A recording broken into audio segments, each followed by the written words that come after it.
అంటే పార్టీ మీద నిషేధం ఎత్తేసిండు చెన్నారెడ్డి వచ్చిన తర్వాత. దేని మీద? పార్టీ మీద, పీపుల్స్ వార్ మీద ఎత్తేసిండు. ఎత్తేసిన తర్వాత మళ్ళీ అరే ప్రోగ్రామ్ ఇవ్వాలి అని గద్దర్ను బయటికి నువ్వు పోయి ముందుగా ప్రోగ్రామ్ ఇస్తుండు అంటే కదా ఈయన ప్రోగ్రామ్ ఇస్తుంటే నాకు ఆయన లేకపోతే నాకు నడుస్తలేదురా, నేను పాడి కష్టమైపోతుంది, ఆయన పంపింది నన్ను. ఇప్పుడు ఆయన ఒకటి రేలారే, ఇప్పుడు రేలారే అనగానే రేలారే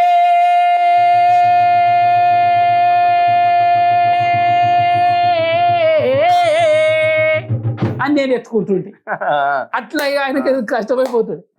ఆయన ఏంటంటే ఏదైనా కూడా పాట పాడేసి పెడుతుండే, తీసుకొని పోతుంటుండు అన్నట్టు. అట్లా ఉండే ఆయనకి ఒక రైట్ హ్యాండ్ చూడు అంతే. అట్లా మన పాత్ర అట్లా ఉండే ఆయన. అందుకే చెప్తూ అన్నాడు అంతకుముందు ఉండే జన్నాట్యం పాటలు చాలా మంది పాడినరు, అయితే నువ్వు వచ్చిన తర్వాత పాట ఒక వెఫన్ లెక్కలు వెళ్ళిపోయింది జనంలోకి అన్నాడు ఆయన. నీ వాయిస్ ద్వారా పాట ఒక AK-47 లెక్కలు పోయింది. నరసింహరావు కూడా రాసిండు, సంజీవ్ ఒక ఇంగ్లీష్లో రాసిండు ఆయన, బి నరసింహరావు. సంజీవ్ పాట పాడుతున్న ఒక నీగ్రో సింగర్ పాడినట్టు ఉంటుండే. అంటే అప్పుడు అంత గడ్డాలు, పెద్ద పెద్ద గడ్డాలు.